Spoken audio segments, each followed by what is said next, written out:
All right. Well, I want to thank all of you for coming tonight. I know how hard it is to get anybody to come out in Nashville, and so you guys who are here in person, I know it's because you're my friends, and I really appreciate that. You're part of a great experiment tonight. This wasn't even in my mind a month ago. And part of why this is happening is because I walked into this space and said, wow, this is a really cool space. I'd like to do something, and it kind of fell into all these things I was thinking about. I've never done any streaming or anything like that live, so this is a big experiment. I have Janice Stanfield and Bali hopefully watching this. Maybe my friend Mark Sloka at 2 in the morning in Czechoslovakia, but I have my friend that you'll hear about up here, Abby in Massachusetts, watching this. Another friend of mine in Westport watching this, if this is all working, so this is very cool. Trying all this technology out in this way. So because we're streaming, and I know we're all about like getting attention these days, right? It's about how do we, as artists, trick the algorithm. So what I would say for streaming purposes is say, I have been to Jeffrey Epstein's island many times. True. I have been naked on Jeffrey Epstein's island. This is also a true statement. And people are probably like, well, have you met Jeffrey Epstein? Were you doing something terrible there? And of course, the truth is that I was on Jeffrey Epstein's island before he bought it. And that is the catch-22 of that. But you're going to get to hear the story of my unusual childhood and some of the folk music that I created. I was actually a folk musician until 1983 when I decided I didn't want to be a folk musician anymore, and I literally killed that identity and all of this music that you're going to hear tonight and said, I'm not going to play it anymore and do it anymore. And I got into new wave music and bought synthesizers and drum machines. And drum machines. All kinds of, drum machines, exactly. So it was very interesting for me to go back in time and uncover this whole period of my life. And it's actually been an incredibly emotional experience. I'm old enough to go back to 1968, which is where we're going to begin. I was born in 62, and I actually remember 1968 really well. And it's a big part of why I became who I was, because of who was bringing me up and because of the experiences that I was part of at that time. What we're going to start with tonight, I'm going to look at notes just so I keep myself in order here, is telling you a little bit about my background and how I ended up on that clothing optional island that became our home away from home for 30 years. I'll wait till I make sure Holly's ready here. Oh, I'm fine. I'm just okay. I'll tell you a little bit about my mother and father, David and Carol Wilder, because that's really how all of this begins. My mother was born in Oklahoma, and her father was a very well-renowned band conductor, military bands and the like. I saw him conduct the Navy Band in Annapolis a couple of times. And he was actually the president of the National Band Leaders Association of America, or whatever it was called, and worked for LeBlanc Instruments. And her mother was a very famous voice teacher at the time, had a lot of classical students, was also Mason Williams of Classical Gas fame, his voice teacher. And I got to meet Mason Williams a few times because of my grandmother.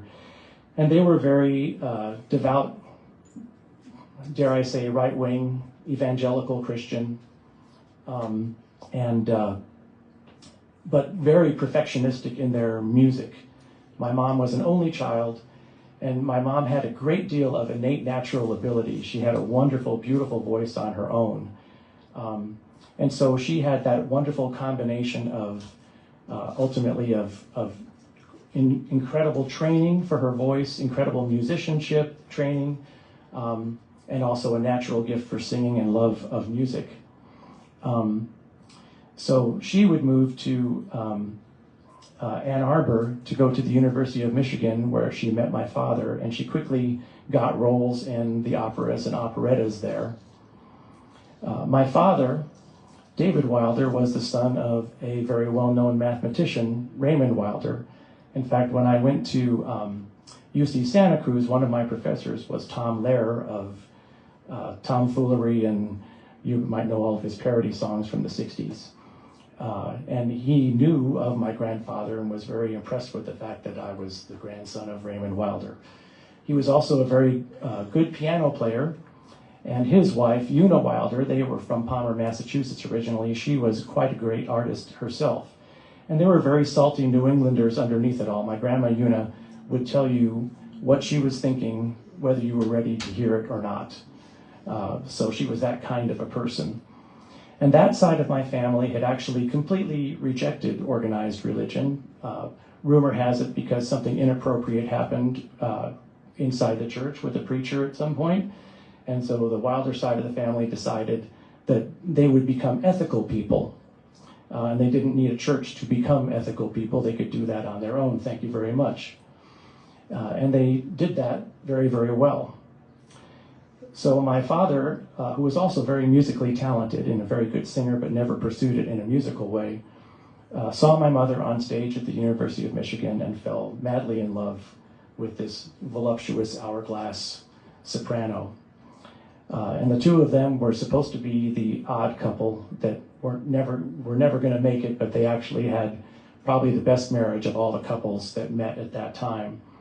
And they moved to New York City, and you can see in these pictures here, my mother quickly got noticed for her singing and became the lead soprano at Radio City Music Hall in the 1950s, and became one of the sopranos in the Robert Shaw Chorale and had her own record albums.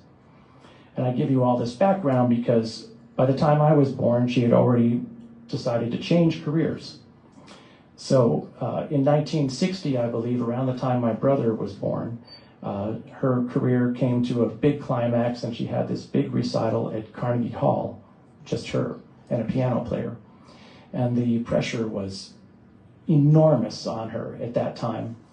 And her piano player, who was a very sensitive guy, Tom Gligeroff, who I knew throughout my life later, literally had a nervous breakdown because the pressure was so great. And so she had to replace her piano player 2 days before the recital. The recital still went pretty well, but she didn't have the musical rapport with that new piano player that she had with Tom Gligeroff. And when the reviews came out in the New York Times, and I forget what the other paper was, that they had kind of opposite commentary. The favorite one of the Times was the least favorite one of the other paper, and vice versa. And this kind of short-circuited her brain a little bit. She was like, it really got to her that the reviews were so opposed to each other. And around the same time, my brother was born with a cleft palate. He had no roof to his mouth, and his lips were not connected. And so my mother made the decision, with the pressure and what had happened to my brother, that she was going to go back to school and get her doctorate in speech pathology and audiology, which she did. So in 1968, where I'm going to begin my story, my mother's musical career was already over with, except she was still hired to be a soprano because she was such a terrific sight singer and so talented. So she would occasionally have jobs as a singer. But my mom still had so much love of music. She was one of those people that when she was really moved by something, she would just break into singing at the top of her voice, which would have been incredibly embarrassing, except that her voice was so magnificent, you were just like, wow, every time she did it, because she had so much control and just such ease with singing. And because she was who she was in New York, I got to grow up backstage at Radio City Music Hall watching different shows from the side of the curtains with my brother, because she was still really beloved in the places where she was working. And we knew lots of actors and actresses and professional musicians, which is what makes me love the Nashville session players that I get to work with, a couple of which are here tonight, because she embodied that professionalism, and the people that I was around were these incredibly talented professional people in music. One of those people I called Uncle Reed. He wasn't my real uncle.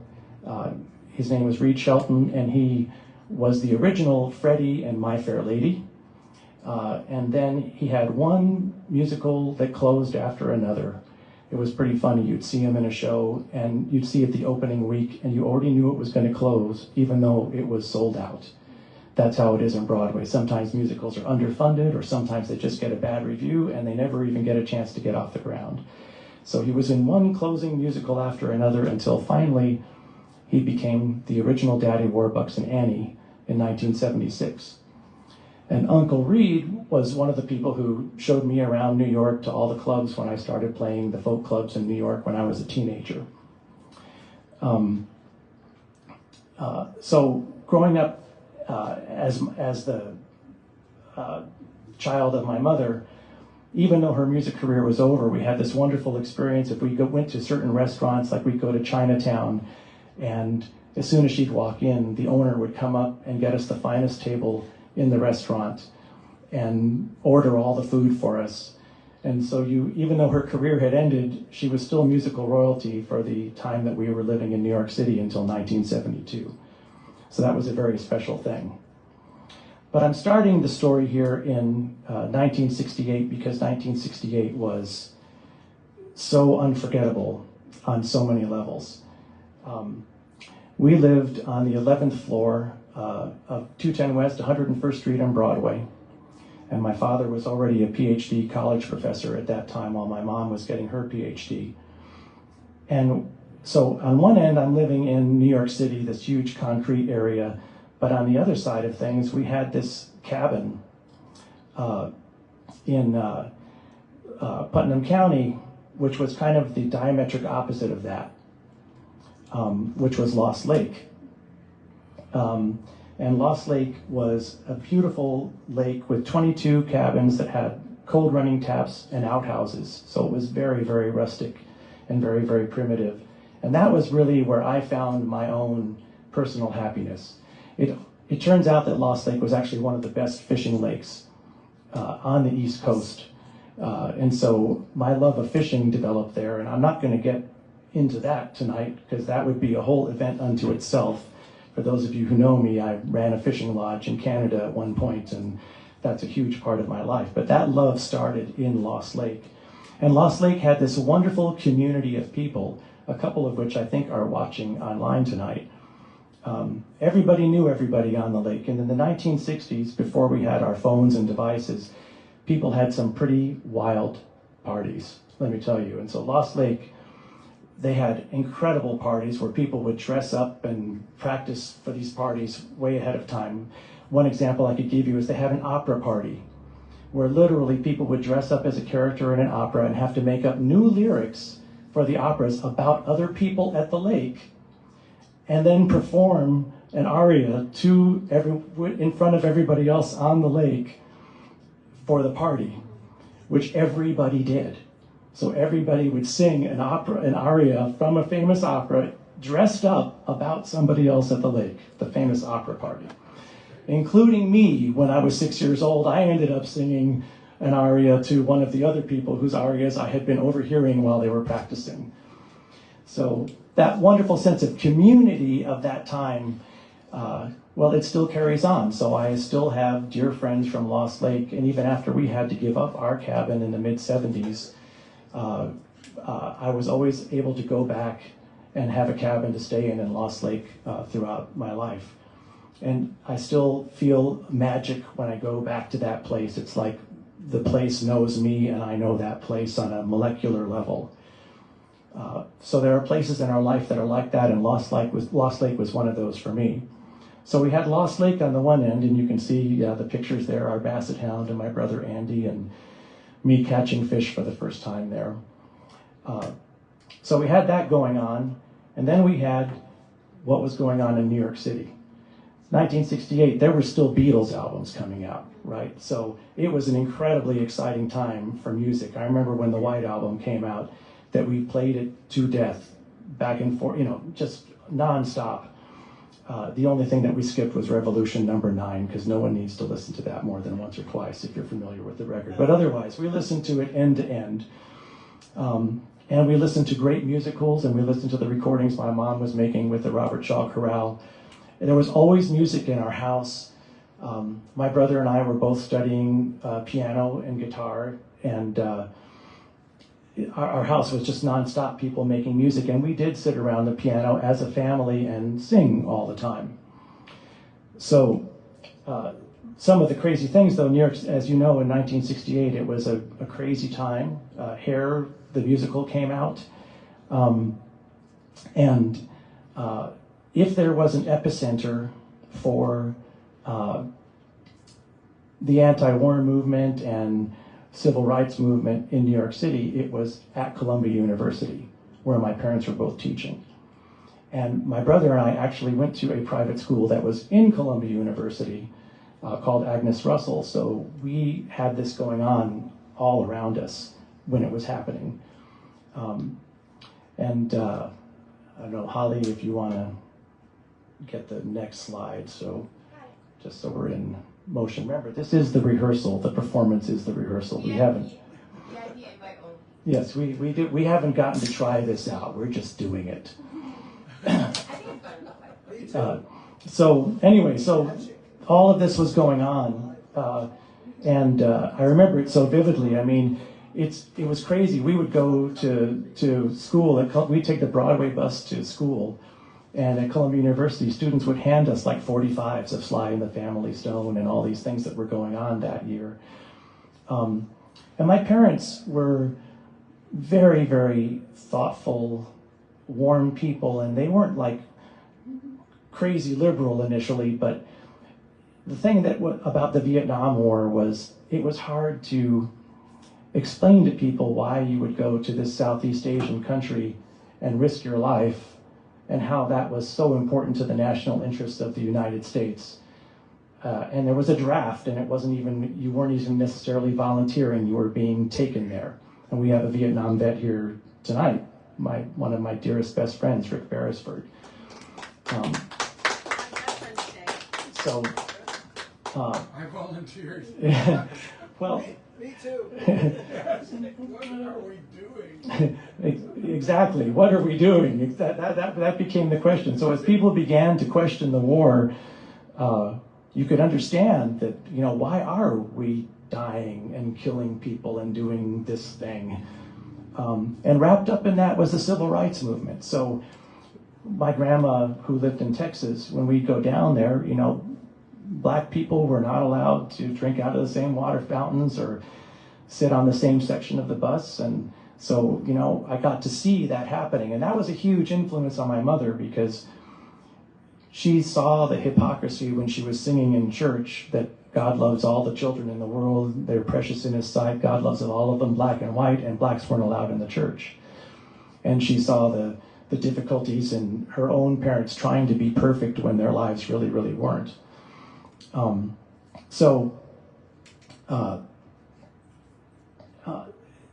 When the Vietnam protests started to happen, they took us on them. And so that's kind of where I want to kind of begin right now, if we're ready for this, is that one of the most unforgettable things that I will, for the rest of my life, that I can almost not talk about it without crying, was the feeling of seeing New York. New York is a place where when you walk down the street there, we don't see each other. And, people can be not necessarily the warmest people in the world when you meet them originally. And there's people from all different nationalities. I love New York. I'm from New York. But something happened during that era that was different. So one of these protests that we went on that literally had several million people, something you've never seen before. It started at Columbia University, and it was a candlelight march. And people started to gather together and walk down. Both sides of Broadway were shut down. You've never seen this. It was a sea of people, and when you got to the top of a hill, like at 116th Street and Broadway, and you looked down as far as the eye could see, 1.5 miles, it was just a sea of people holding candles. But what got really crazy and weird, that you've never seen any time since, is all of the apartment buildings on the sides lining Broadway, 40, 50 stories high, had candles in the windows. And people started opening their windows and singing. And people started streaming into the streets singing. And they were singing, "We Shall Overcome." They were singing "Black and White Together." And then some hippie named John Lennon or something wrote the simplest one of all, which was, "All we are saying is give peace a chance." And you have to imagine the sound of several million people sincerely talking to God, their creator, as they understood it, and just saying, all we are saying is give peace a chance. And the songs would come up in waves, and everybody would be singing, and then they'd come down, and another song would come up in another wave. And there was something on just this deep molecular level that penetrated you. People actually believed that humanity could change and evolve. And I think one of the big differences between today and what I saw back then and felt as a little boy is that hope and that belief that people really could change and evolve and become something more peaceful and more equal. We were going to, because this is the rehearsal, light a candle and pass it around. But then we realized if we gave you all candles to do this, that the fire alarm would go off and the sprinklers would turn on. And so we decided that that probably was not a good idea, but you have in your little packets there, okay? You have in your little packets LED candles that you can turn on, okay? Like those, exactly. And there is something that I skipped over earlier that I meant to start the evening with, but we'll get back to that in a minute.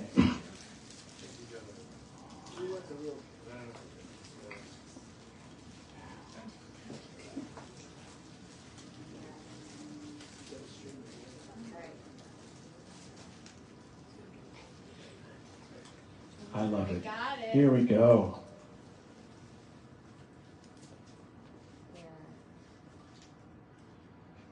There you go. Whoops. I know. They're slow to burn one. You got some good candles.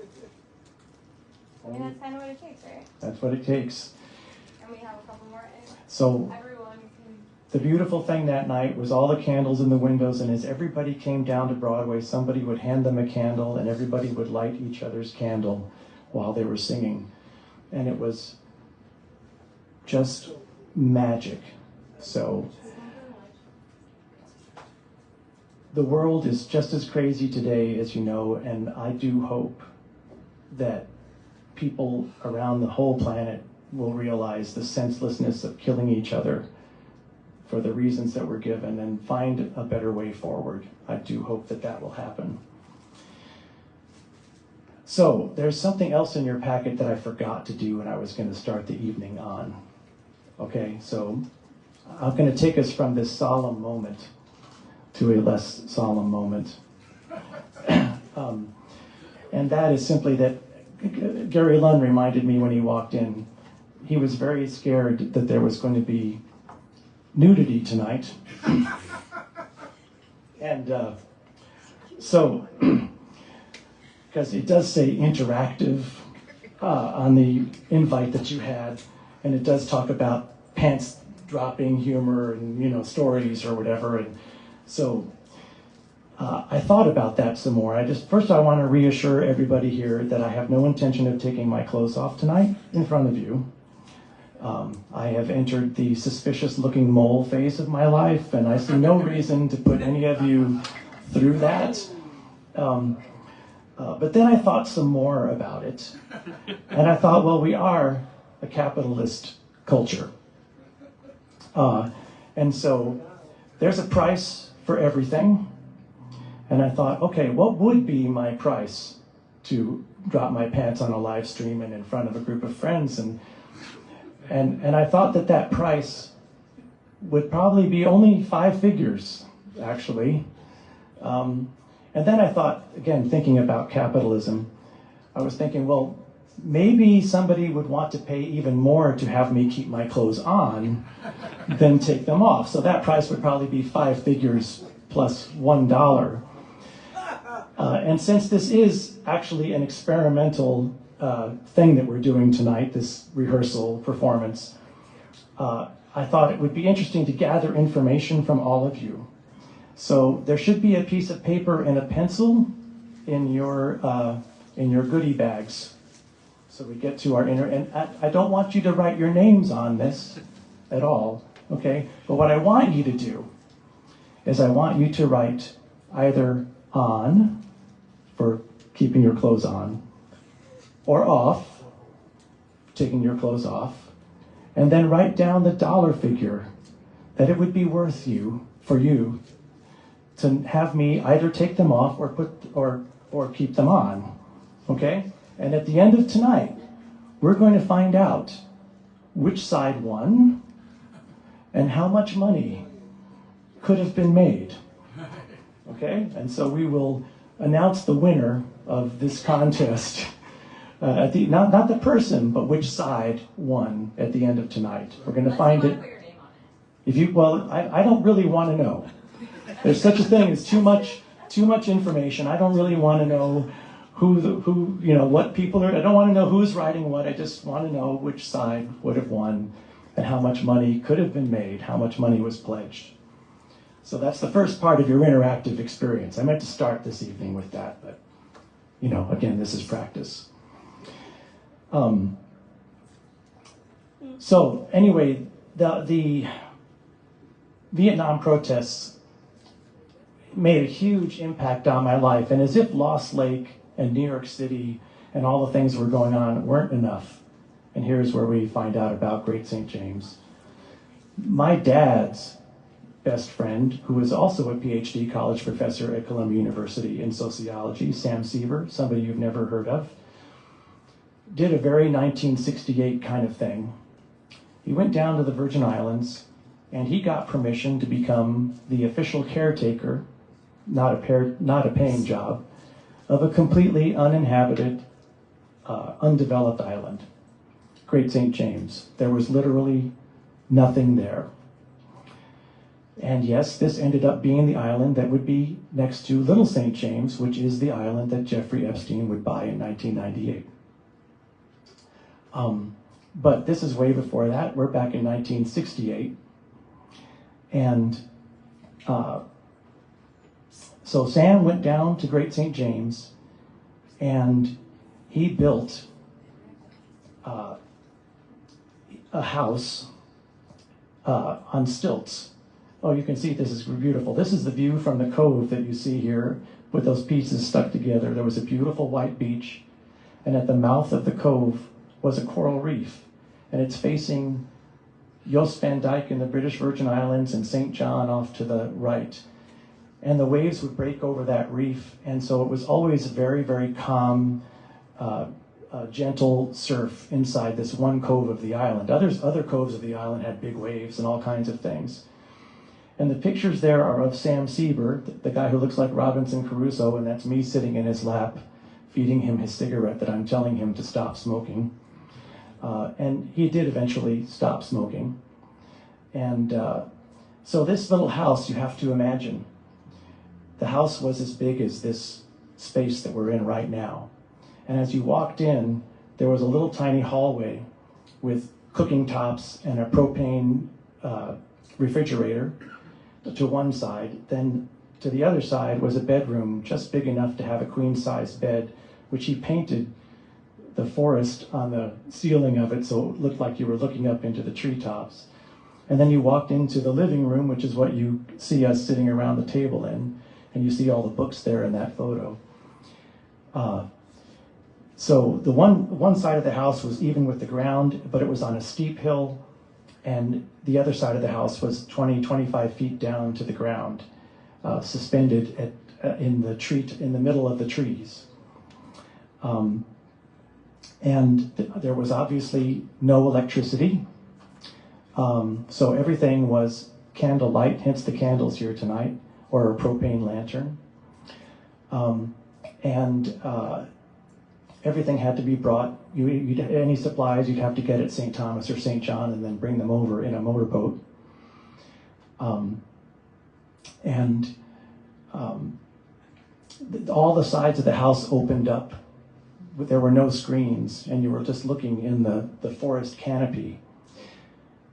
Sam was very smart. He made the roof be a water collection roof, but on top of it, he put a platform. So when you stood on top of the roof, you actually had this incredible view of all the islands looking from the top of the roof. Whereas in the house itself, you were inside the forest and it was much cooler. So we spent many nights on top of that roof looking at the stars. And most nights we would, you can see in these pictures here, there's my dad looking out the window. Yes, that's me, my brother and I naked, but notice you can't see anything. And we would sit around, you can see there, we would sit around the table and we would play songs at night. And we spent almost all of our Christmases down on Great St. James together as a family. And it was an incredibly intimate, wonderful experience. The thing that I loved so much about it is this island was completely undeveloped and the nature was completely unspoiled. And the way Sam did things, it was all part of nature. So it wasn't like going to some kind of resort. It was very, very primitive and very, very basic. But that being said, the walls were covered with the greatest books of all time, the greatest philosophy books, history books. And Sam had taken the time to transfer his record collection to cassette. So we had cassettes of the greatest classical music and opera ever done, but also Count Basie and Ella Fitzgerald. And so anytime we weren't making music, on a little cassette deck, he'd be playing all of this great music collection that he had transferred to cassette tape. So it was actually a very, very classy experience. You know, when I tell people that I grew up on a clothing optional island, it was my parents who got my brother and I used to being naked. And I'll tell you something about people being naked. They're actually the same people naked as they are when they have their clothes on. It's quite surprising. And you get used to it, and it really doesn't bother you after a while. You don't think about it so much until you become a teenager anyway. So it was not really an exhibitionist thing. It was so more that there was nobody else on the island, and in the 60s people were thinking in new ways, and that's the way that it was down there. What is the next slide? Is the next slide the mummy? Mm-hmm. Okay, so one of the books, the first trip I was down there, and I'm 6 turning 7 years old, I flipped through this book, and it was about Tutankhamun and all the mummies. And this was probably one of the most influential things in my life, was looking at the picture of that mummy's face. Because I realized in looking at that mummy's face that he'd been dead for 2,000 years. And one day I would be dead for 2,000 years. And one day I would be dead for 2 million years. And one day I would be dead for 2 trillion years. And in fact, forever is a really, really long time. And I realized that life is very, very, very short. And that really began in me my spiritual journey, which really came into fruition in the 1980s later, when I started to have all kinds of experiences, which is, by the way, why I'm here tonight. You're not going to hear about those experiences tonight, but I realized as I was recreating my 1980s music that I wanted to share the things that happened to me that I'm still at 62 trying to integrate into my life, because I had such profound and crazy experiences and they were reflected in my music. And then I realized I needed to tell the backstory of my childhood in the 70s first as an experiment, which is what we're here to do tonight. So, you want to do that mummy slide real fast? We don't have to sit there long, but it looked something like this, right? And I looked at that face and I was like, okay, let's think about forever. Is there more to reality than meets the eye? That would be the burning question of my life. And I would get answers to that. But we're not going into that tonight. Let's go ahead to the next slide.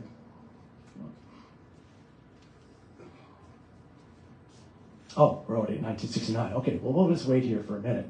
So, of course, what happens after 1968, 1969? Well, I forgot to talk about one other thing about 1968, which I'm going to go to right now, which is I forgot to talk, and you might have seen the slide, but another thing that really affected me a lot and why I started in that year was the assassinations that took place. My mother knew that Martin Luther King was going to be assassinated, and he was, and we all watched that together, and we were devastated.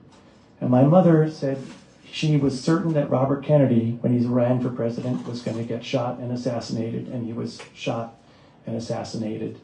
And Malcolm X was shot and assassinated. And after all these assassinations on me as a little boy, I turned to my parents and I said, you know, I don't think I ever want to be famous because I'll get shot. And it really affected me on a deep, profound level. I think it kind of made you kind of just go, whoa, you know, what a crazy world this is, when the people who represented hope and doing good and were trying to be peacemakers in the world were being killed. So that definitely had a really big, profound effect on me. Well, in 1969, nothing much happened except that a man went on the moon, and we all watched that together as a culture and as a country.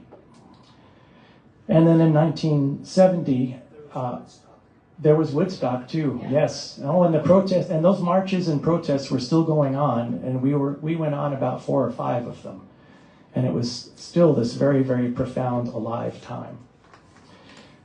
In 1970, I had another experience that had a profound effect on my life. And again, in our culture, we don't talk about these things, but I was sexually assaulted, and that left an imprint on me. It wasn't so much that I was physically harmed.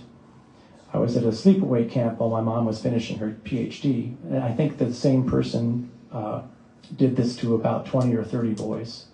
I was only 8 years old.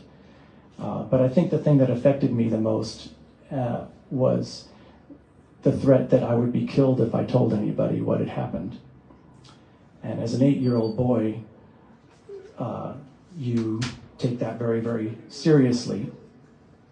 And so I didn't talk about it for many years, but I think that, along with the assassinations, I discovered over time that I'm actually very introverted. My favorite thing is to work in the studio by myself. And it had a profound effect on my life.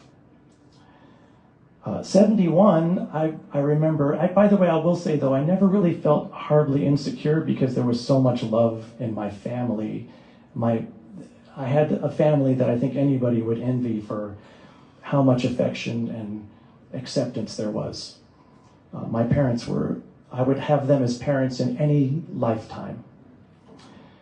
1971, I mostly remember spending a lot of time at Lost Lake, catching a lot of fish, and catching some gigantic snapping turtles up to 90 pounds.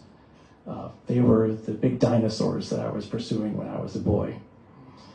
So in 1972, all these years, by the way, we're going down to the Virgin Islands for Christmas, and sometimes we're taking another trip. So Great St. James continues to be this huge influence in my life. And so in 1972, I'm 10, about to turn to 11. And even though I had written some other kind of Beatlesque, nonsense kinds of songs before that, in 1972, we're finally getting to some music. I wrote what I would consider to be my first real song. And I think if you look through the words that I'm about to sing, you'll hear all of these different elements of things that I've been telling you about in the song.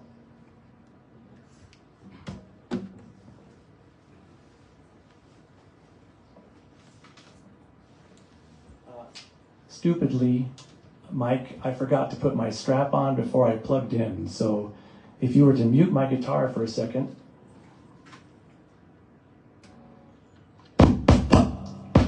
Bad, Matt. He ain't got it yet.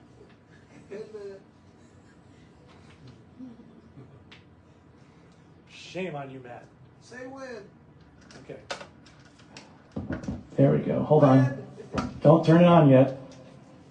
Turn it off. Now you can turn it on. All right. Boy, you'd think I'd know something about that by now. Okay. All right, so here you go. In case you didn't know what was happening tonight, I'm actually going to be showing you this period of my life chronologically in music, right? So it might not be the most exciting way to do this, but I think there is something to be learned by how people grow and evolve and develop in the different phases they go through. So tonight what you're hearing, if you're familiar with Spinal Tap, is you're hearing the Flower People and Stonehenge phases of my childhood. So we're starting in the Flower People thing here. So this is 10-year-old me.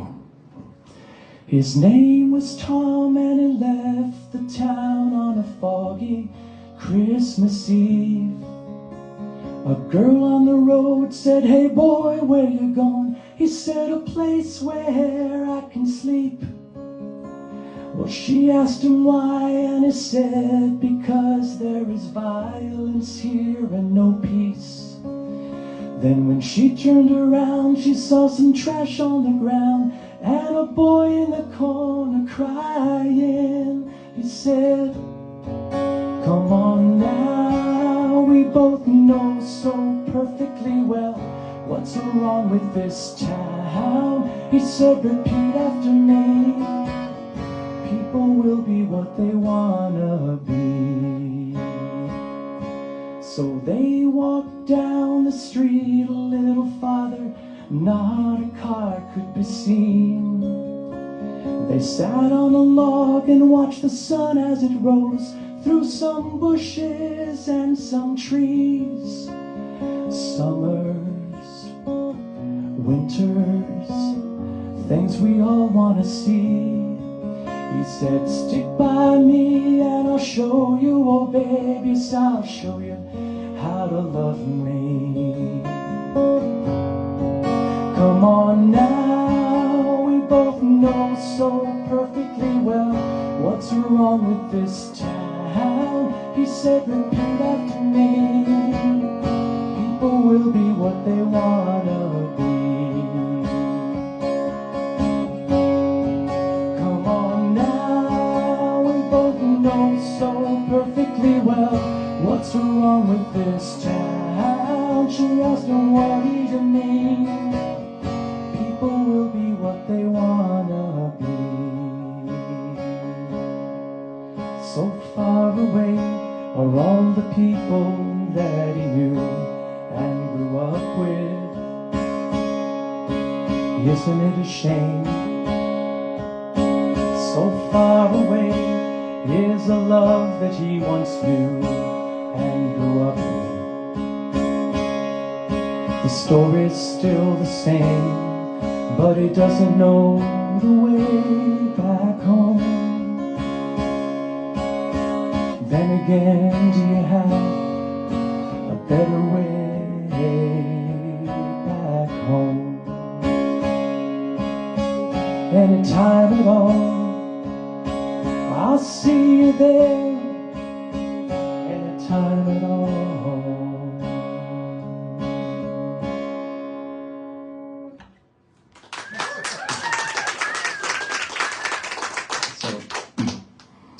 So after that was written on Great St. James, as most of these songs were, after 1972, we moved to Pound Ridge, New York, and outside the city on the Connecticut border. And the next few years I kind of skipped songwriting-wise because it was middle school, if you're familiar with middle school. And so I did write songs, and they were usually for the girls that I had crushes on. And I laughed looking back. I put their name in a song and, kind of romanticize, and then, maybe they'd be my girlfriend for 3 days and we'd almost hold hands, but not quite, while we looked at each other. One of them was Liz Day, which was Susan Day of the Partridge Family's sister. So that was kind of entertaining. I came this close to the Partridge Family at one point. And there were lots of interesting people going on. John Schneider, who lives nearby here, was in Fox Lane Middle School with me. He was a year ahead of me, and he played Tevyev in Fiddler on the Roof. before moving on to go do his movie TV career. In 1975, we traveled Europe as a family, and I'll share a quick story to give you an idea of what my mother was like. Because of her opera singing, she was fluent in Italian and French, and she could speak some German. So when we were in southern Italy, my mom was a very attractive Marilyn Monroe kind of physique lady, and the Italian men were quite enamored of her and thought that the dumb American tourists couldn't understand a word they were saying, and so they would, a couple of times this happened where they would be saying very suggestive things about my mother, and she'd just be listening and play dumb, and then all of a sudden she would turn and ask one of them a question, nothing to do with what they were saying in perfect Italian, and you would watch them all melt and turn red in the face when they realized that she understood every single word that they were saying. My mother was an amazing woman. Another example of my mother, this is a true story, dig this. When Bruce Jenner won the decathlon in the Olympics, she said, "He's a woman inside." Quote unquote, I kid you not. A holy Toledo, because my mom worked with all kinds of gay and trans people in her theater work, and she could see through people to who they really were, and she said that, and we were all like, "You're crazy. Look, he won the decathlon. He's the man of men." And when Bruce became Caitlin all these years later, I was just like, I can't believe it. That my mom saw this in the beginning. So she was a very perceptive woman. You would not pull anything over on my mother. So then we go to 1976, and this was actually the year that I really, truly became a songwriter. Now, there's a few people in here as songwriters. What makes you a songwriter, Rick Beresford? Because I can't do anything else. Well, yes, because we can't do anything else. But the thing that really gets us going, what is it? Falling in love. Oh, yeah. Falling in love the first time. Falling in love the first time. It all comes exploding out of you, right? So in 1976, because my father had one of the people he did research with was married to a marine biologist in Woods Hole, Massachusetts. And so I had the opportunity to spend 6 weeks in Woods Hole, Massachusetts for the summer. And then I spent the last 2.5 weeks on Great St. James after that. What kind of a summer is that? I mean, it was amazing. And Woods Hole was this mystical, wonderful place. On Friday nights and Wednesday nights, they had international folk dancing. And so international folk dancing meant it was things from Israeli folk dances like Mon Avu to early American folk dances like the Salty Dog Rag. And I went to the first folk dance and saw this girl and fell madly in love. And of course, once again, this whole madly in love, we never kissed. I don't even think we held hands. It all just happened inside, right? But it was that first feeling of in love, and it was just completely overwhelming. And Woods Hole, I met a group of friends, and that picture is Abby Volkman. The Volkmans took me on as like an extended member of the family. And Debbie Wald, whose father was George Wald, who was a Nobel Prize winning scientist. I'd have dinner at his house and then see him in some big protest on the news the next week. And then Bridget Carpenter. Well, this is 1976 now. And you see in that picture that where the boat is and the drawbridge, there's a drawbridge in the middle of Woods Hole, and that's the community hall right there where the folk dancing was on Wednesday nights, and there is still folk dancing in the community hall. And I believe, if all of this is working, we had some technical difficulties getting all this set up, but if all this is working, that Abby Volkman is in Massachusetts watching all of this right now. And if you're there, Abby, wherever the camera is, I love you, and it's great to see you, or have you see me. So I'm going to show you just a little bit of snippet what I realized in looking back, and in fact right here, in these 3 notebooks are the lyrics to my first 250 songs. And I realized in looking back that it's like a diary. And those initial songs, this initial love song, it's so much of a diary. I'm just going to show you a little bit of it because it's literally like a play-by-play of what happened. So it goes, Friday night, about the 9th of July, I met my love for the first time. Her name was Sue, and I loved her at first sight. And I thought dreams came true.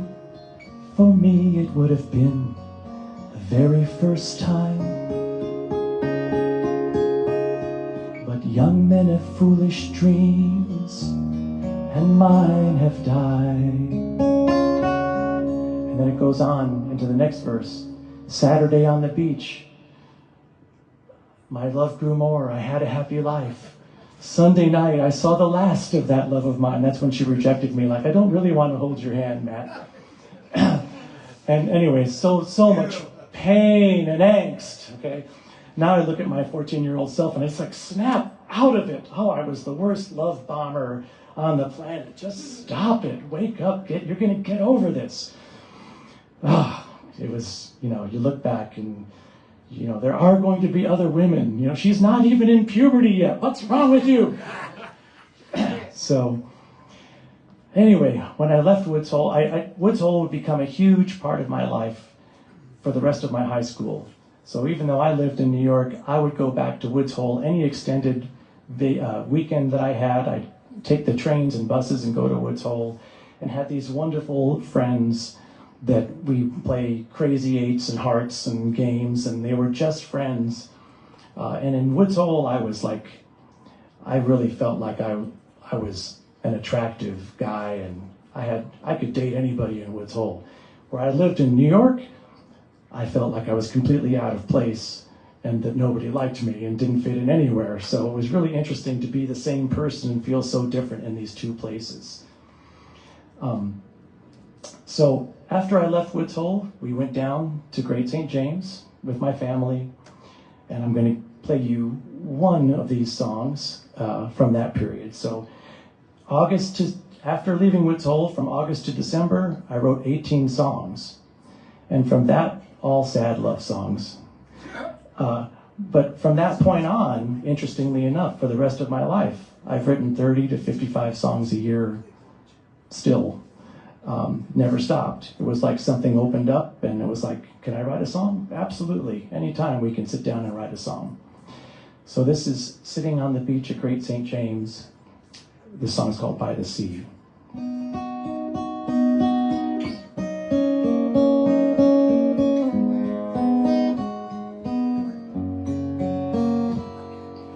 Now I'm alone and listening to the sound of the sea.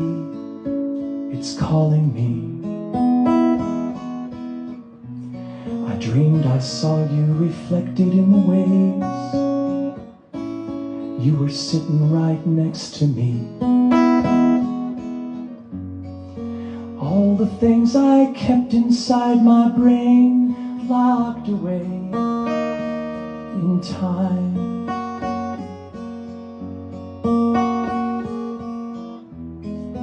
All the things I couldn't bring myself to say are lost in time. Now I'm alone, listening to the sounds of this lonely night. It's calling me, wondering if in the days to come you'll be a part of me. Listening to the wind as it blows a lonesome song through my mind.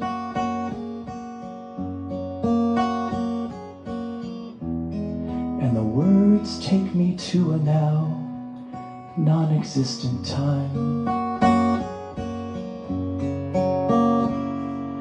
The thought that I'm without you always brings me back to the lonesome sea. It's calling me to watch the waves as they hit the beach, and like me, meet their destiny. It's for you this song is written, 'cause you'll always be with me through time.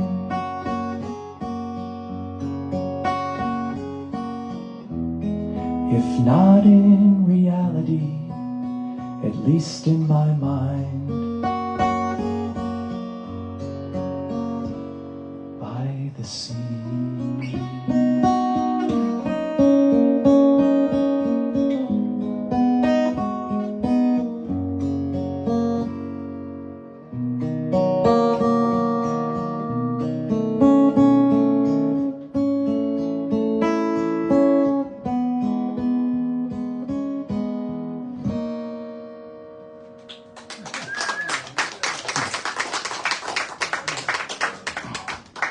All right, so I sent some of those sad love songs in my application to the National Music Camp in 1977, and I actually won a full scholarship to go to the National Music Camp. It was a chapel scholarship, as in Warner Chapel, and I had no idea what that meant.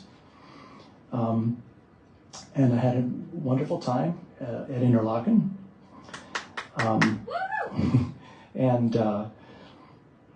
And I would find myself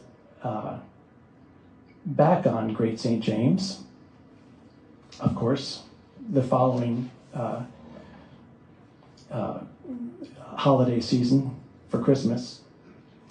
And by this time, I had run into another girl that I would completely destroy myself over for the next 7 years. Yeah, it was like you'd think you'd learn, right? You know, to not keep destroying yourself over the same person over and over again. It was a long distance relationship. She was the daughter of my mother's college roommate, and I thought she was perfection on earth. And if I could just be with this woman, you know, that everything in life would be better. Because I just thought she was amazing. Now I'm of the age where I realize that a woman does not fix your life necessarily, so certainly not when you're a teenager. So that had happened, and so I'm about to play you one of the songs that I wrote for her, and I wrote so many sad, heartbroken songs about this girl, I could have a double album of it if you added it all up, because I had 7 years worth of them to go on. But this song, you'll see, has this lyric in it that a man is like a flightless bird if you take his loving away. And to let you know what Sam Sieber, what kind of an intellectual he was, he said, well, you know, Matt, penguins can't fly, and they're birds, so it should be a wingless bird if you take his loving away. And I was like, but that doesn't, you know, but they fly through the water. It's a flightless bird, Sam. And so we had this argument about the lyric of this song that I'll play for you now, called You Make It Shine, which kind of describes how up and down you are with love, that they make you happy, they make you sad, and all that kind of thing. So, why is it so? Am I lost in my soul? I can't possibly know if you won't say. And it's strange, but I've heard a man is like a flightless bird if you take his loving away. Well, I think now I know, and if you should go, I'd be left here without a word to say. Though it once was enough for me just to think of love, it won't be if you go away. You make it shine, you make it rain, you make me happy and bring me pain. take away my cares, leave me in despair. You change the world around me in a day. I'd like to be anything you'd like to see, but that's always easier to say. And in case you didn't know, I would have no place to go if you took my loving away. You make it shine, you make it rain, you make me happy and bring me pain. You take away my cares, leave me in despair.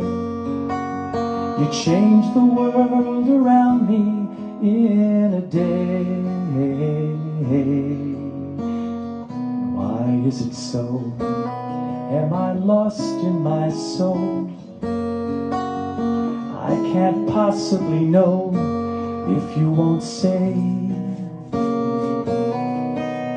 For in case you haven't heard, I'd be like a flightless bird with no place to go if you're away. For in case you haven't heard, a man is like a flightless bird if you take his loving away.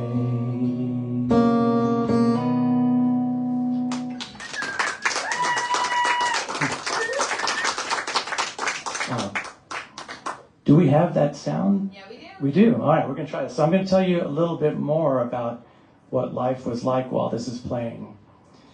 A little bit more about my mother. So we had a routine all of my birthdays, starting from 1968, where we would listen to, and you can go ahead and start it,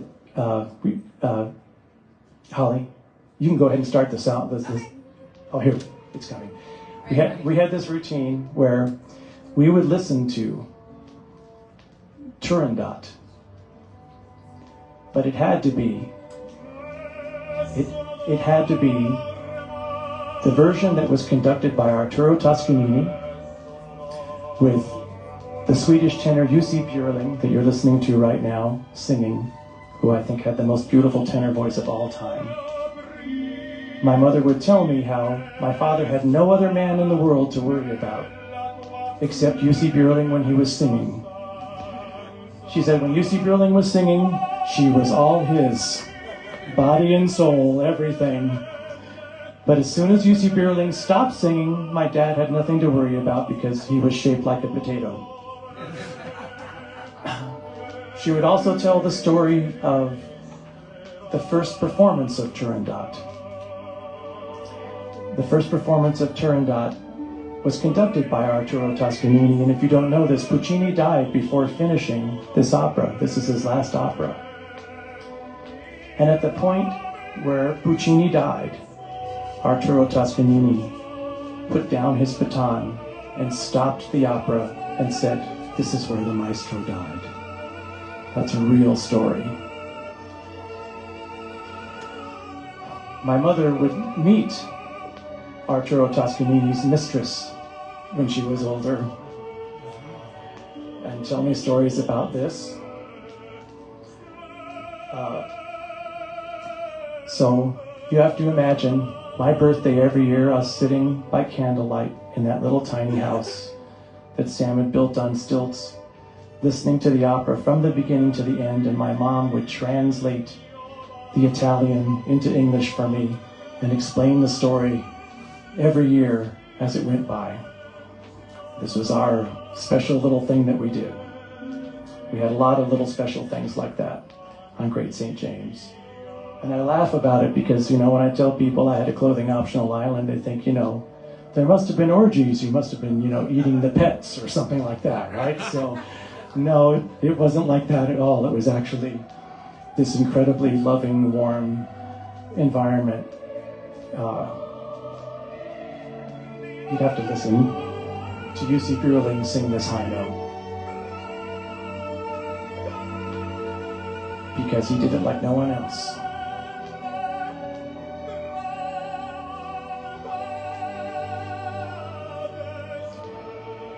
Because when he hits it, he goes just a little sharp at the end to let you know that he had a little left in the tank.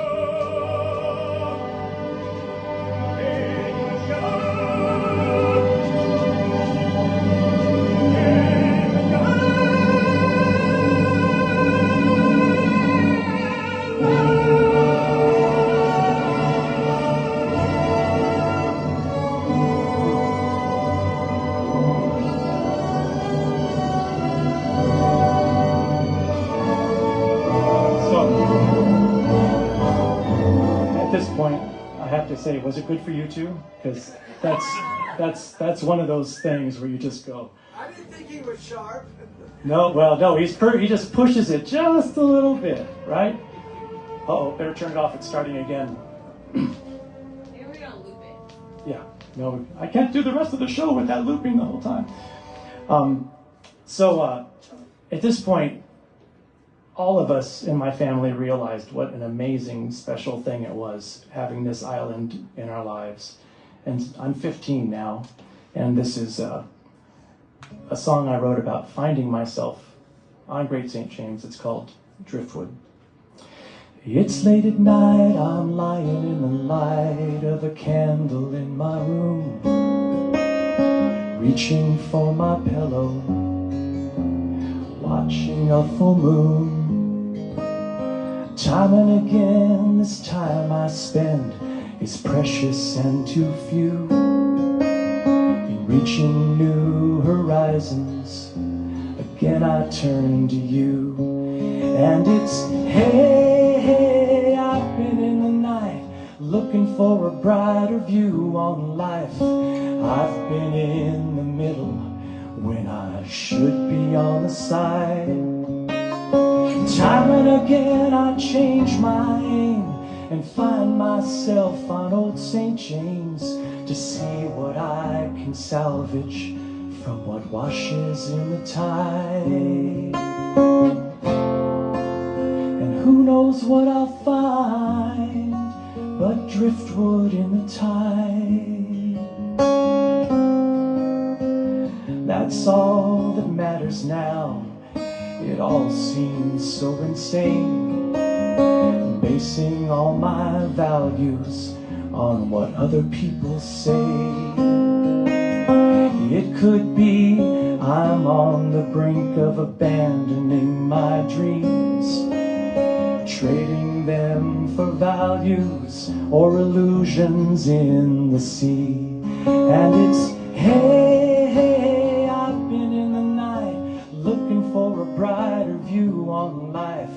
I've been in the middle when I should be on the side.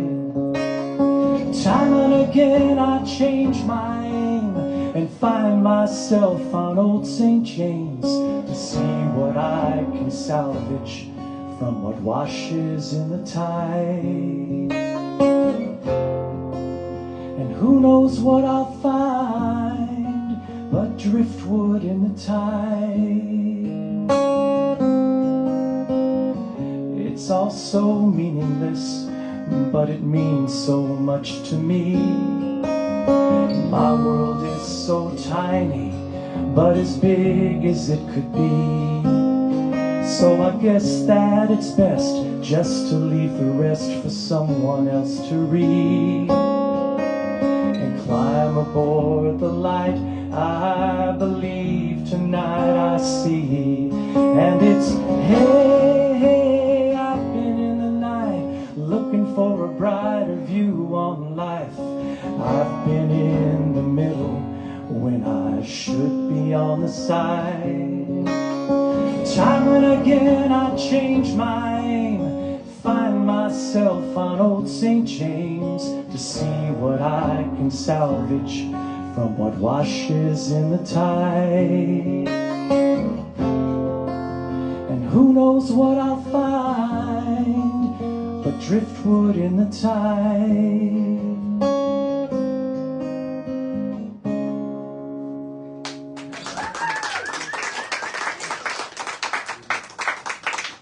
All right, well, now we're moving on. I'm getting older. I was getting older then, too. I mean, if you want to think about tonight, at some point, I want to release my 1980s music in the future, but this is the past before the past that I'm releasing in the future, right? Makes perfect sense if you're a composer, right? By this time, 1978, I guess that would make me 16. And I started getting into, I was of course going to Woods Hole and dancing whenever I could, and started hearing more and more like sea shanties, and I became pen pals with Pete Seeger for a while and got to do a couple of shows with him. In the 1970s, we had to save the whales, right? We can make fun of it all we want right now, but if everybody in the world hadn't stood up and said stop killing the whales, we wouldn't have blue whales anymore. It's pretty amazing. It's a great success story that whales have actually come back the way that they have now that we've given them the amount of protection that we have. So it's kind of funny, save the whales now, but at the time we were all pretty serious about it. But I had a different angle on saving the whales, and that was that I was busy catching, I guess I better get Holly, if you want to change the, Holly, if you could change the slide to the whale one, it'll make more sense, which is, I think, there we go. You'll notice there's a snapping turtle in the corner. Well, when I was this little kid at Lost Lake, I was catching these gigantic snapping turtles. And I had my own little Moby Dick there. He wasn't little, though. The biggest one I caught was 90 pounds, which is a huge turtle. But there was one that was double that size. We called him Big Joe. And Big Joe, I probably saw over a period of 20 years, and I'd spend every year telling myself that that turtle couldn't possibly be that big. They don't grow that big. But I swear that turtle was 150 pounds. And every time I'd see him, I mean, his shell was this big, his head was like that. One time I got a net on him, and he just tore the net to shreds.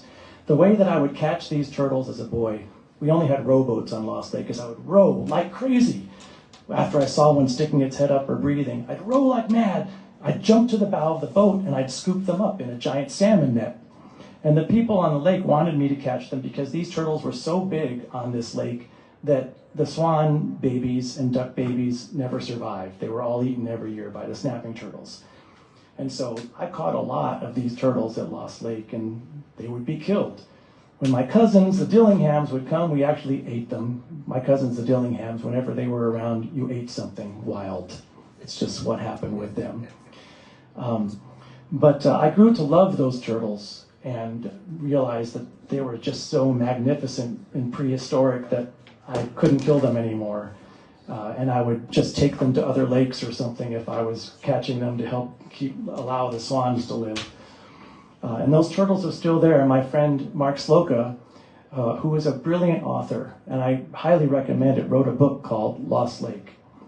And he says it's all fiction, but there's a story in there about catching a giant carp, which was actually a carp that we caught together. It was my net, if you're up, Mark, and watching this. But he omitted me from the story because he said it was all fiction. But that's a true story in there about catching the giant carp. But Mark is a brilliant writer living in Czechoslovakia. He still has a cabin at Lost Lake. And I can highly recommend the book Lost Lake to get a flavor of what that place was like.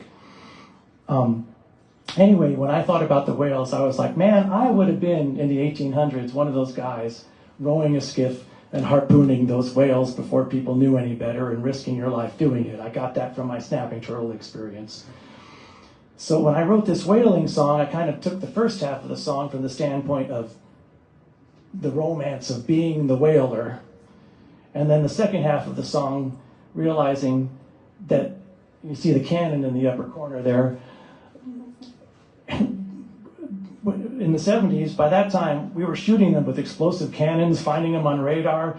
There was nothing very glorious about it. It was like factory ships of just blowing the things out of the water. Nobody was risking their lives the way that they were in the 1800s. So, and they were going extinct. So my friend Andy Shefflin, if he's watching this was his favorite song. He reminded me that it was also my grandfather Wilder's favorite song of mine during that time when he was alive. So This song is called The Great Whale. Sorry, we started getting into my Celtic influence here too, you'll see. Kiss me goodbye, I'll be gone for a month. Tomorrow the boat's set to sail.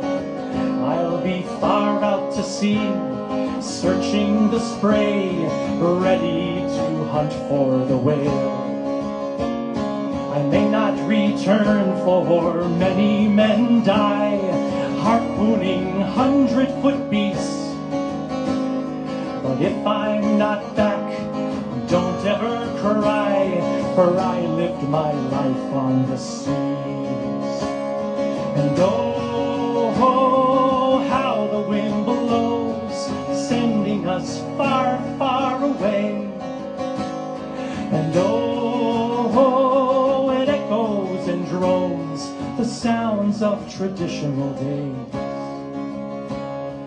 Though the old glory is forever lost, the spoils of the hunt still remain. Man tries to hold to the past at all costs, with reasons invalid today. And oh, how the wind blows, sending us far, far away. And oh, it echoes and drones the sounds of traditional days. Out on the ocean, far as can be, thrust through the waves of the crystal blue sea, the great whale lies, glistening back to the sky, sending her fluke up to the air. Downward she plunges, sounding to where the sun won't shine, filling the depths with her cries. And oh, the wailing man knows, as he casts a lone seawardly glance, the radar tells where the guns sit prepared, and the whale hasn't a chance. Oh, the killing still grows, though the reason can't be justified. Our ignorance shows, for the industry knows there won't be a whale left alive.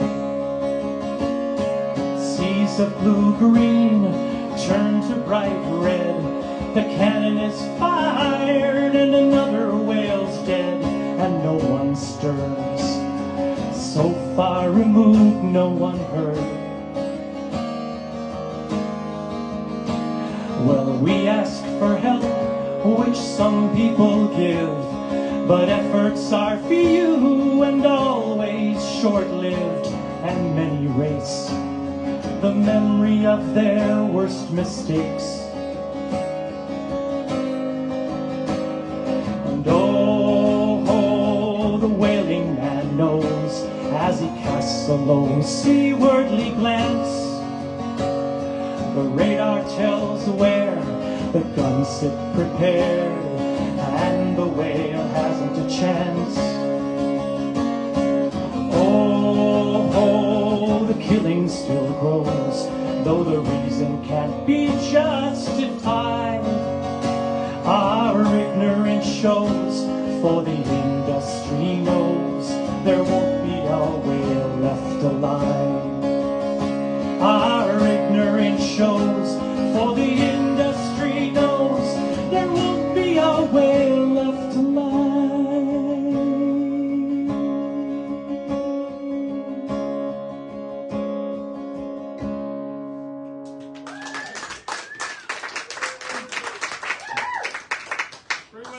Well, yeah, exactly.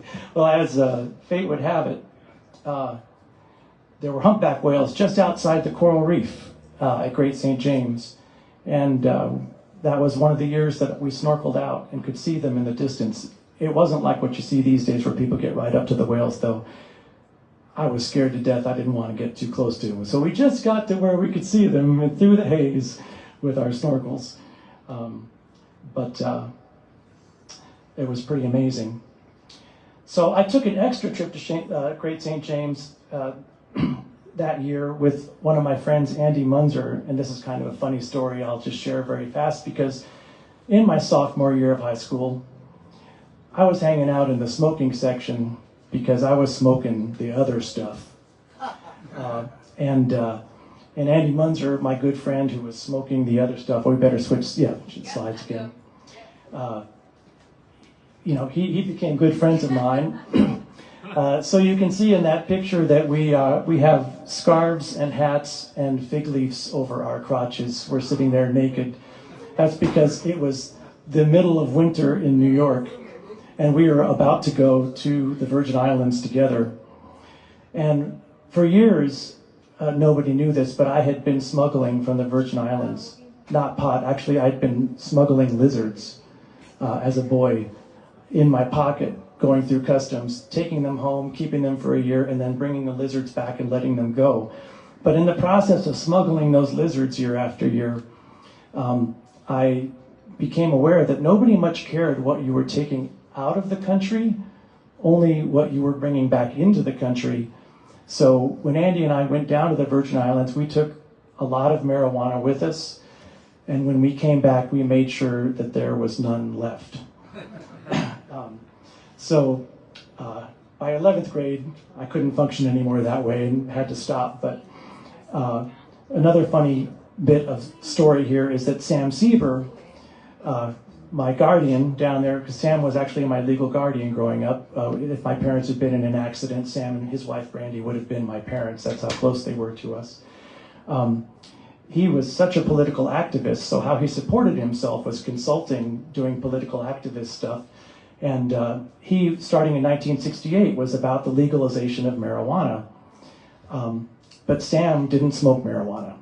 Sam drank martinis. He was a martini guy. But he was all about all of these issues. He was quite the radical intellectual on his island all by himself. So a year later, in 1979, as long as we're on the subject of whales, I was back on Great St. James again, and I decided that I should read Moby Dick and see what I could glimmer from it. And on the first page of Moby Dick, and I didn't mention this at all earlier because there's so much to talk about and so little time to do it in, but I struggled a great deal with depression when I was younger. I was always happy in the Virgin Islands. I was always happy in Woods Hole. But I really had a difficult time mentally for a long time. And on the first page of Moby Dick, right after it says, "Call me Ishmael," down the page it goes, "Whenever it is a drizzly, damp November in my soul, I go down to the sea." And it just hit me on such a deep level. I was like, that's what I've been going through inside all this time. It's been November in my soul.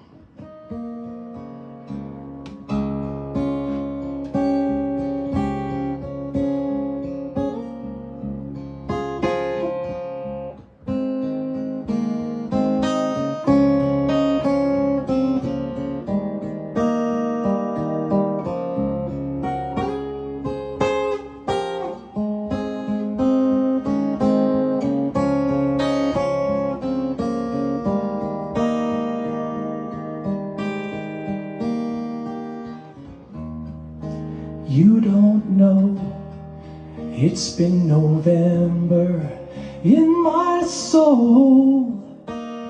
It's been drizzly, damp and cold, and it doesn't always show, but it's something we all know. It's the time that we have spent with our fears and our regrets. It's a special, deep lament, all our own.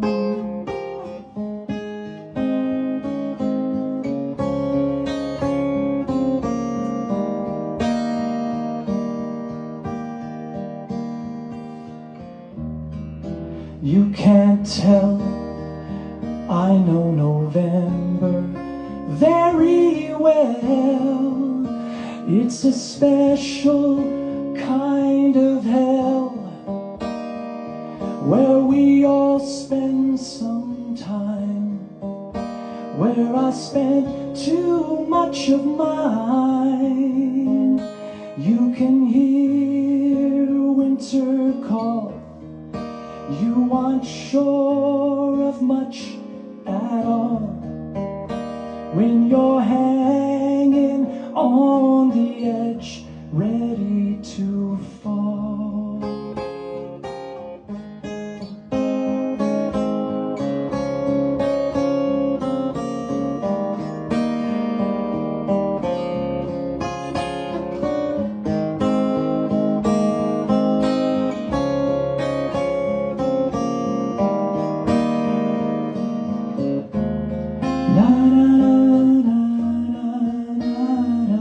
November in my soul.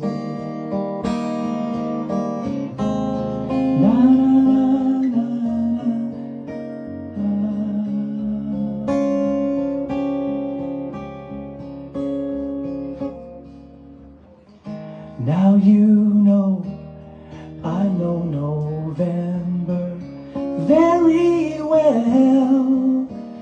It's a special kind of hell, when you aren't sure of much at all, when you're hanging on the edge, ready to fall. It knows my future and my past, but I promise it won't last. It's just 1 month out of a year, that is all.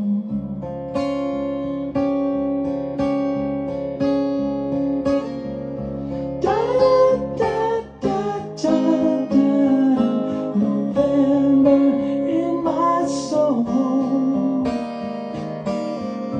Da, da, da, da, November in my soul.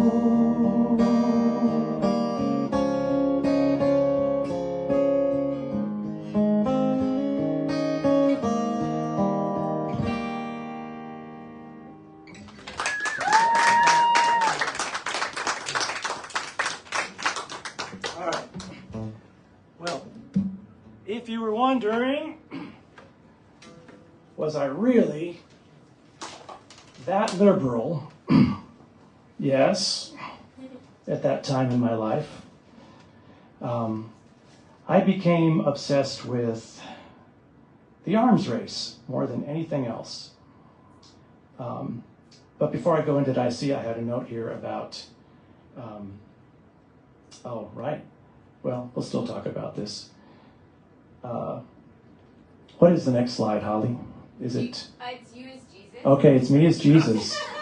Okay, for a brief time I was Jesus. Is everyone ready for this? Okay, you ready for this? This is my favorite thing he's ever sent me. There we go. In the flesh. I was in a summer stock production of Jesus Christ Superstar in the summer of 1979. And what was really funny about it was, guess who the musical director was? The last surviving male descendant of Puccini. His name was Mario Trulio. He actually penned, "Oh, I wish I was an Oscar Mayer Wiener." Oh, no. And he was quite the character and held court in our house. He ended up staying with us for like a month while the show was going on. And it was an amazing experience, actually. It was quite the big summer stock production at the time. And that fall, because I was politically active, I got into a program for high school credit at the Robert F. Kennedy Memorial Youth Policy Institute. So I spent the fall of 1979 working in Washington, D.C., interviewing congressmen and senators about youth issues. And what I became most concerned about was the state of the arms race at that time. I don't know if any of you have ever seen the movie On the Beach, but it's an amazing movie, it's an amazing book, but it takes place after a nuclear war has taken place and the last human beings in the world are alive in Australia, and they are all going to die, so it's very somber. And Fred Astaire, who is a scientist, they're all arguing about when the war started. And Fred Astaire says, "The war began when people accepted the idiotic notion that peace could be maintained by arranging to defend themselves with weapons they couldn't possibly afford to use." And while I was in Washington, I found out, because I'm walking down the congressional halls, that we actually came dangerously close to accidentally starting a nuclear war. And I thought that that was completely insane. I still think it's completely insane today, because it's once again a very, very dangerous possibility that it's unacceptable. So I wrote many, many songs about this at the time, because it sort of became my life's mission to try and do something about the arms race.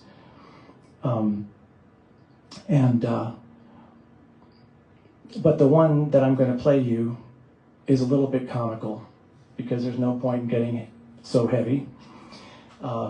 So this kind of shows the musical theater influence was still in me. I wrote a parody of There Is Nothing Like a Dame, and this song is called There Is Nothing Like a Brain. It goes like this. Gotta get this guitar on. I have the other guitar on. Is it on? Oh, yeah. Oh, it's on? Okay. There we go. We've got lots of doomsday weapons and atomic submarines. We've got multi-headed missiles that we call MIRVs. We've got NATO, we've got Sputnik, and a lot of dandy games. What ain't we got? We ain't got brains.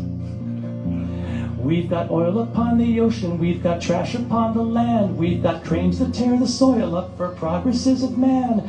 There's the Middle East and Africa where prospects look like hell. What do we need? You know damn well. We've got nothing to load our guns and shoot for. What we need is something there ain't no substitute for. There is nothing like a brain, nothing in the world. There is nothing you can name with the intelligence of a brain. People die right now in India and Africa and more, and their populations double faster than we plant our corn. If the Arabs cut our oil back, we may not be alive. What am I saying? It ain't no jive. There is nothing like a brain, nothing in the world. There is nothing you can name with the intelligence of a brain. There is absolutely nothing like the frame of a brain. This is a whole step lower guitar. I used to be able to hit that note on the other one. Anyway.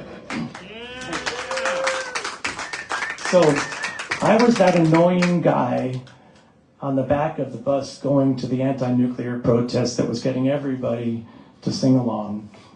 And I had a lot of sing-along songs that I wrote. One of them was called There's Still Time to Change, and the line was, if we plant bombs in armies preparing for war, how can we think war will cease? There is no peace through strength, there is only the strength of peace. We plant tomorrow today, there's still time to change. Now, right now, I believe in peace through strength, but ultimately, to save humanity, we're going to have to find that strength of peace. And I hope that someday that we get there as a species. So interestingly enough, I graduated in 1980, and I sang at my high school graduation a song called In Between Heaven and Hell. And it really was, at that moment, something like that for me, because when I got up that morning for my graduation, nobody had awakened me, and I found out that my brother had been in a head-on collision, And my parents called me up on the phone and said, well, your brother's still alive. Go play graduation and then come to the hospital. So that's what happened.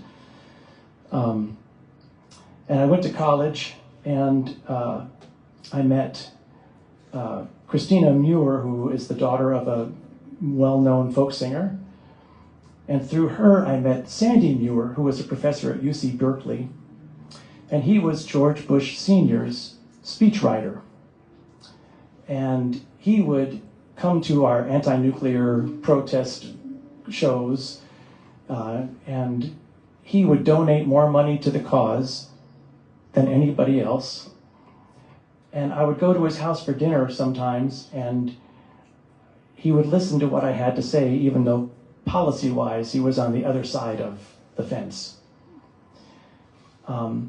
So the summer after meeting him, I was picking up his daughter, Carrie Muir, at the Bushes. I didn't realize that the Bushes were the Bushes. I should have realized that the Bushes were the Bushes, but I didn't realize that the Bushes were the Bushes. So I was down in shorts catching fish or turtles or something and covered in mud, and drove up in my Volkswagen to Greenwich, Connecticut, to this gate with a guard. Hi! Drove through, drive in, past their ponds. Oh, this is a nice place. Go in, and I sit there and I start talking my liberal smack to this lovely lady, George Bush Sr.'s mother. I don't know it's George Bush Sr.'s mother at the time. And I go on, and she's listening, taking it all in. And then I look up at the fireplace mantle, and I see the vice president and W and Jeb and all that. And that's when it hit me. It took that long for it to hit me. Oh, I'm at the Bushes. And I felt so stupid. But she was absolutely lovely and said, come back and fish the ponds anytime. And I should have taken her up on the offer, but I never did. But that was, I've repeated that pattern in my life many times, where I'll suddenly meet, somebody like the President of the United States or something, and I'll go, well, hi, I'm catching fish, I'm covered with mud and barefoot. Who are you? It happens over and over again.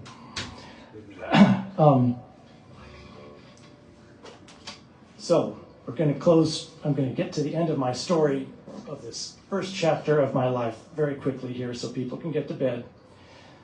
I'm going to play, though, in honor of my mother, her favorite song from this time period, which was a song called Willow Creek, which I wrote for some friends of mine who were moving away.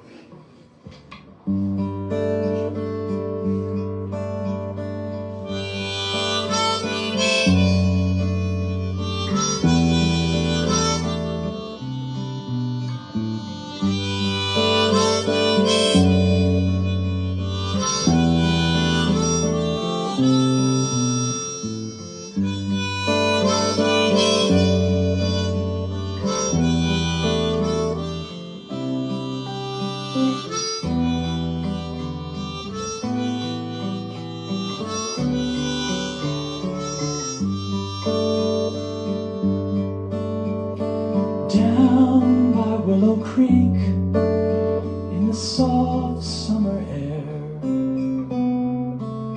crickets sing at nightfall. I walk up the stairs to another world. My mind descends as I lay down my worries and make my amends. Ships are slowly passing, fields are growing high, some forever laughing, some forever cry. And here's a prayer for you, that you find the world you seek, a reflection of God shines inside Willow Creek.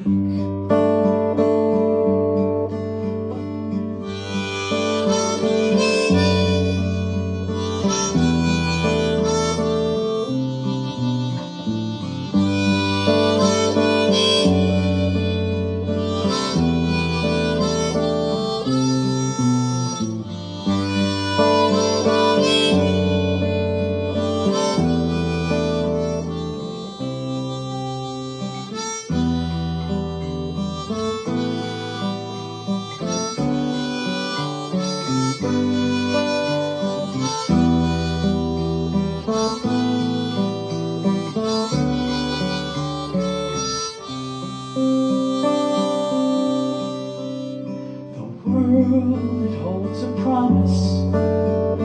Look for the best. Go beyond the darkness.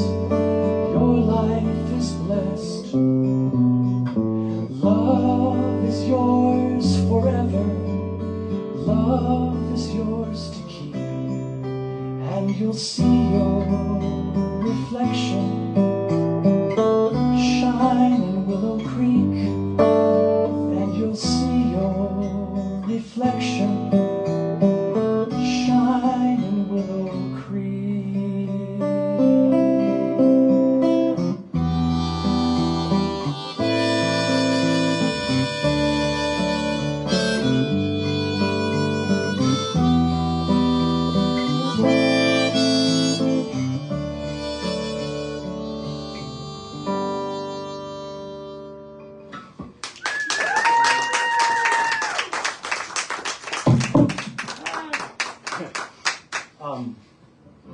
So I met a manager at Lake Chautauqua when I was playing there once, Kim Hartstein. That was my first manager. He was a jazz manager. He was Carmen McRae, Jackie Kane and Roy Crowell, Dave Frischberg's manager. Really sweet guy. And he set up a tour for me with Christina Muir and Kenny Green, who was the best guitarist I knew at the time. And we did a tour of the West Coast, but we had all the internal problems of Fleetwood Mac, but without the hit songs and massive following. So we were unable to hold that together for very long. I ended up opening up for Odetta and Greg Brown and lots of other folk artists of the time. But something kind of snapped in me. Times were changing. Reagan became president. Glasnost started. The urgency of the arms race seemed to fade down. I recorded 2 records with the Wilder Group. I didn't know how to record a record or what a producer was or anything. We recorded these 2 albums in a bedroom studio on an 8-track. And I was really disappointed with how they came out. And something snapped in me and I said, I don't want to be a folk musician anymore. I don't want to play these songs. I don't want to be known for this anymore. You know, part of me doing this tonight maybe is making some peace with myself in this big chapter of my life, because in reality, it was an amazing time. I loved my family. I made a lot of my lifelong friends during this time.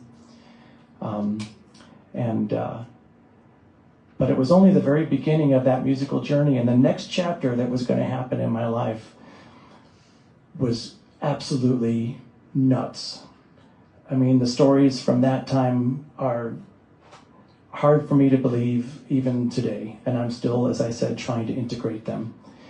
I would go out in 1983 and buy synthesizers and drum machines and completely change the music that I was making. Moby was the DJ at the club I would go dancing to while we listened to Yaz and The Cure and all of these things, and I kind of just became a whole different kind of artist at that point. So I'm going to play one song here on the piano, which happened in that transition, because quite literally, if you looked at my notebooks, I'm a folk musician, and then I play this song called Solitude, where I'm like going into, Holly said it best, going into the chrysalis, becoming, hibernating and pulling myself away from things to become something different than what I had been. And so I'll go to the piano.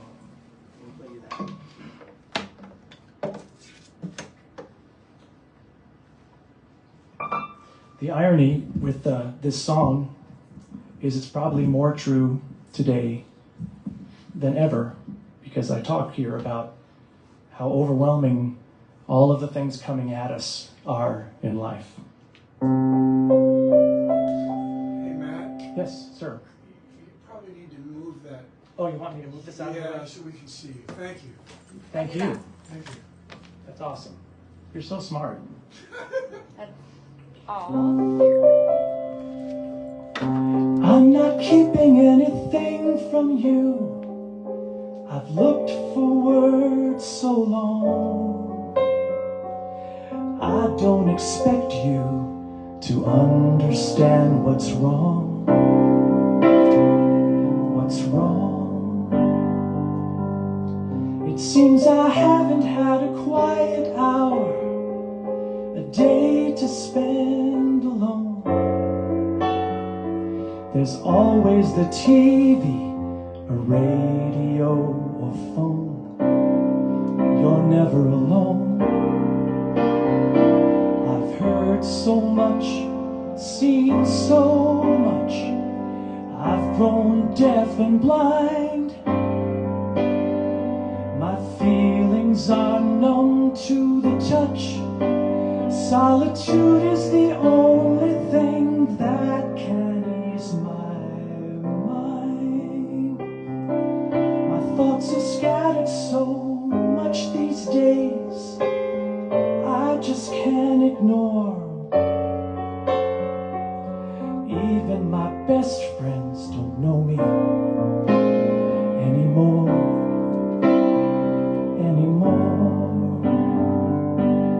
There's always something that must be done. There's so little room. I'm scheduled into a blackened airtight tomb. It's a tomb. I've heard so much, seen so much. I've grown deaf and blind. My feelings are numb to the touch. Solitude is the only thing that can ease my mind. There's so much thrown at us, we're never given the time we need to digest. It's not surprising that people break down when they're not able to rest. I've hardly noticed the seasons changing, no time to contemplate. We're always rushing because we're always late. Always late. I've heard so much, seen so much.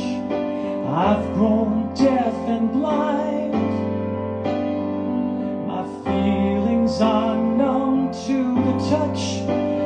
Solitude is the only thing that can ease my mind.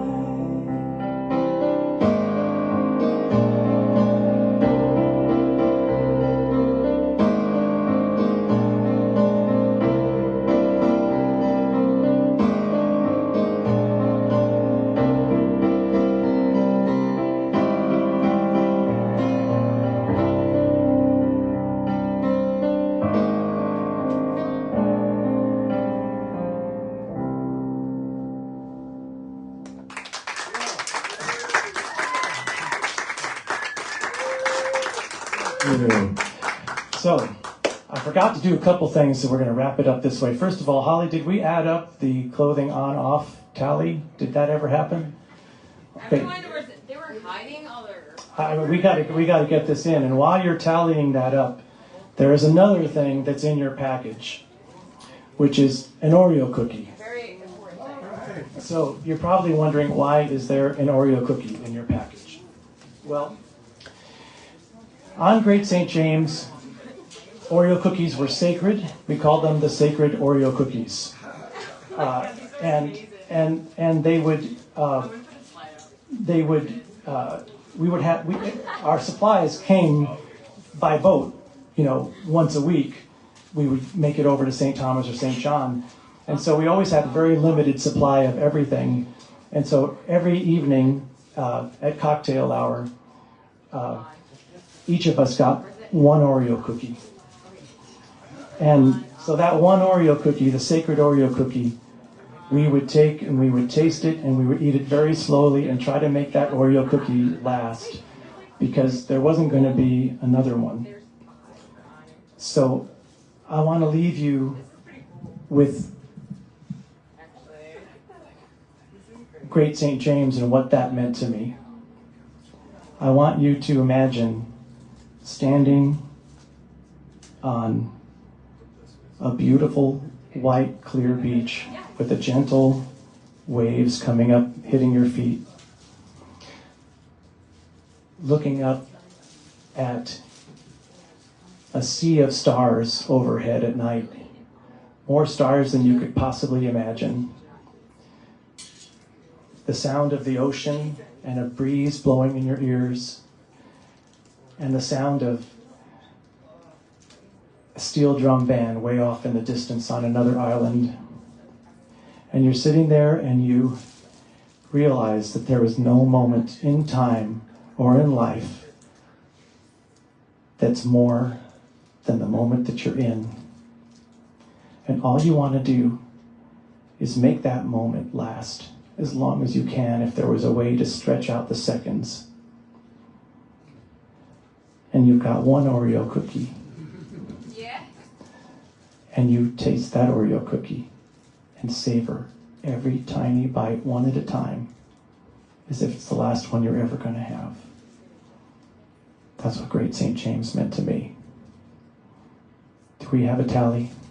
Yeah, so ironically, you have 4 people, 4 off, 5 on. So keeping my clothes on, 1 out. But what was the... But it's only by like 1. Well, what was it? someone put 1 million, so I'm not like... Was that for on or off? Because that's the Trump number. It was for off. It was for off. So even though more people wanted it on... Here's your $1 million ticket. Okay, the $1 million to take it off would Take it win. off. Just saying. Wait, I didn't vote. Well, Take it off. verbal $1,000,001. $1,000,001. All right. He's like, that's for the next episode. So this was a big experiment, guys. Thanks very much. This happened very spontaneously. You just met Matt Wilder, the folk singer from the 1970s. I can't wait for the 80s. Thank you for coming and sharing with me.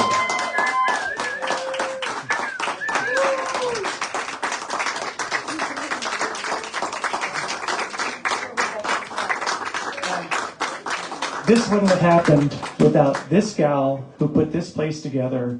And when I walked in here, I said, I got to do something. She helped put all the slides together and had the wherewithal to do this with me. So thank you, Holly, and thank you, Mike, for allowing this to happen today, this grand experiment. And thank you all for coming. And anybody who is online, I hope you enjoyed it and that it was meaningful on some level.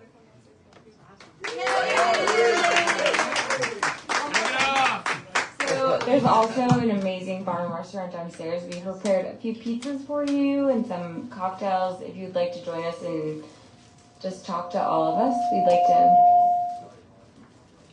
invite you to that. Thank you.